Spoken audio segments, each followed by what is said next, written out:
What up, party people? This is Angel, and I am coming to you with the very first podcast episode of Spilling the Anxietea. Now, this is a journey that I've been on for almost a year, and I cannot even begin to explain how nervous and excited I am. I'm also going to try to keep my ums and my pauses to a very short minimum. When I first even put money into this journey, I was very serious about it. I had just had a baby, my third baby. This was last year, and this was my gift to myself. I actually didn't know my birthday.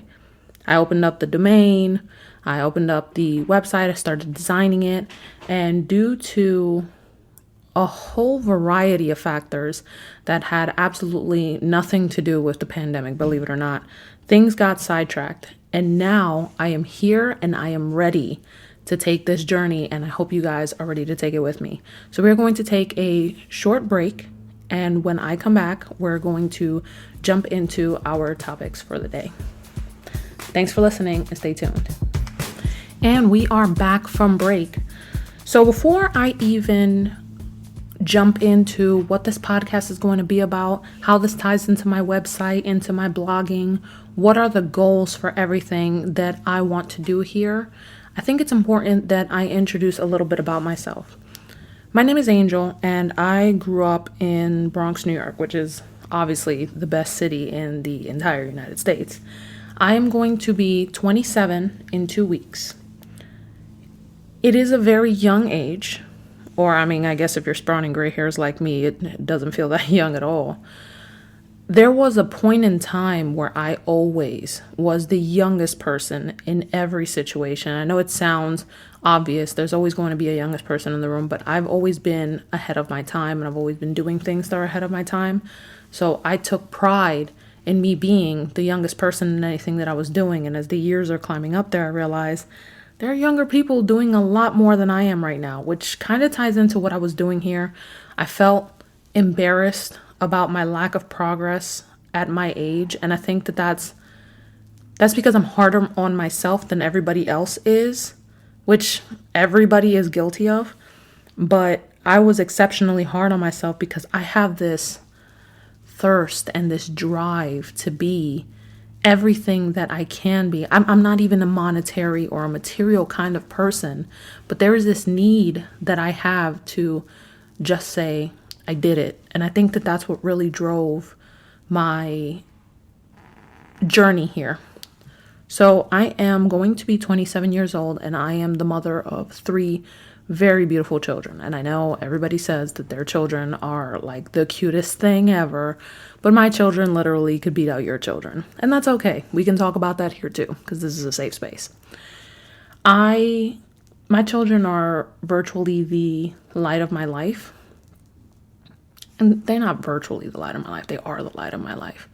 They are my all-consuming beings. They take up my entire world, and I take up theirs. We do everything together. And part of that was one of the reasons why I did this. So my children are 5, 3, and 1. My 3-year-old is about to be 4. My 5-year-old just turned 5, so they're pretty close in age. They're about 18 months apart. My 1-year-old is the one with the biggest gap, and that was courtesy of a pregnancy I lost in between. In my mind, I have been perpetually pregnant and breastfeeding for about 5 years now. Actually 6 if you count the fact that my 5-year-old had a year of pregnancy beforehand, which is just common sense. I got pregnant not long after my 21st birthday. And actually, if I'm looking to be honest, I think I had a chemical pregnancy before this one, although just like many women, there was no way to prove it, except for the fact that I was experiencing symptoms, I was late. And then, my period just showed up, and I found myself feeling very bereft. So I was under the impression that I couldn't really have children anyway. When I was 16, I got diagnosed with endometriosis. And the funny thing, which is not funny about endometriosis, is that it can make it hard to conceive. But one of the way to treat symptoms is by successfully conceiving. So it seems like after I conceived, I couldn't stop conceiving. My second child successfully beat out a Plan B pill. I'm pretty sure that as soon as it went down my throat, she took it in her little mulberry hands and was just like, haha, nope, and just tossed it out, which actually speaks volumes to her personality now. She is my hard-headed child, very strong, very determined, and I'm actually very excited to see what she's going to look like when she grows up, because I know she's not going to take shit from anybody. So my entire existence up until this moment in time where I'm talking to you guys has been about my children. That does not mean that I stayed home and I did nothing and I felt like my dreams couldn't be fulfilled. It just made it that much harder. I was in the Army when I found out that I was pregnant with my oldest, and I believed I couldn't get pregnant. I believed it was very hard for me to do so. When I found out that I was pregnant, I took that as the ultimate sign to forget the struggles that I was actively going through at the time and to just come home. And I was presented with an opportunity to still continue further my career when I was in the service. And I wasn't able to, it's not that I wasn't able to take it, I just didn't think it made sense because of this little child that I was carrying inside of me right now. And I had so many aspirations for that. I had wanted to be a mom for so long, and I get it, I was only 21, but it was something about wanting to have a child for me that I couldn't not take this opportunity to do. And that doesn't mean I'm not discussing abortion. I'm not discussing any of that. I'm just saying that I wanted to put my best foot forward in giving my child absolutely every advantage that I didn't have. Things about my childhood that I'll discuss in later episodes. To me, it was important to become a mom so I could be the kind of parent, I guess, that I wanted growing up. And that had less to do with, there were good things about my childhood. Like, I never went to a shelter, and I wasn't, like passed around by my mom's boyfriends or something like super crazy. But there were things about my childhood that I wish I could change. And there were things about my mother that I wish I could change. I didn't wish for another mother. I just wish that she would have been a better version of herself. I didn't want to be that kind of mother. And I had every intention of being the kind of mother who is picture perfect, makes cookies, watches movies, does arts and crafts. I want to preface every episode after this and say that I am not that kind of mother. I'm not a bad mother, but I'm not the mother that I thought I would be. My 3 kids are everything to me. And there are some times where I feel like there is this void that I don't feel connected to my children. And then there are other times where I feel like that's all I am.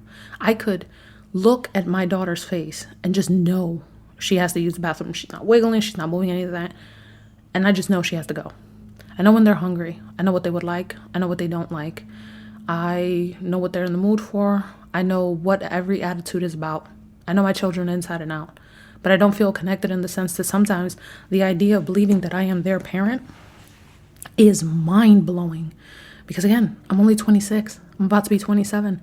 And everybody is under the impression that age is what provides you with wisdom. And it's not. In the past 5 or 6 years, I have gone through more as a woman and as a parent than most people go through in their 40s or 50s. So I had my kids.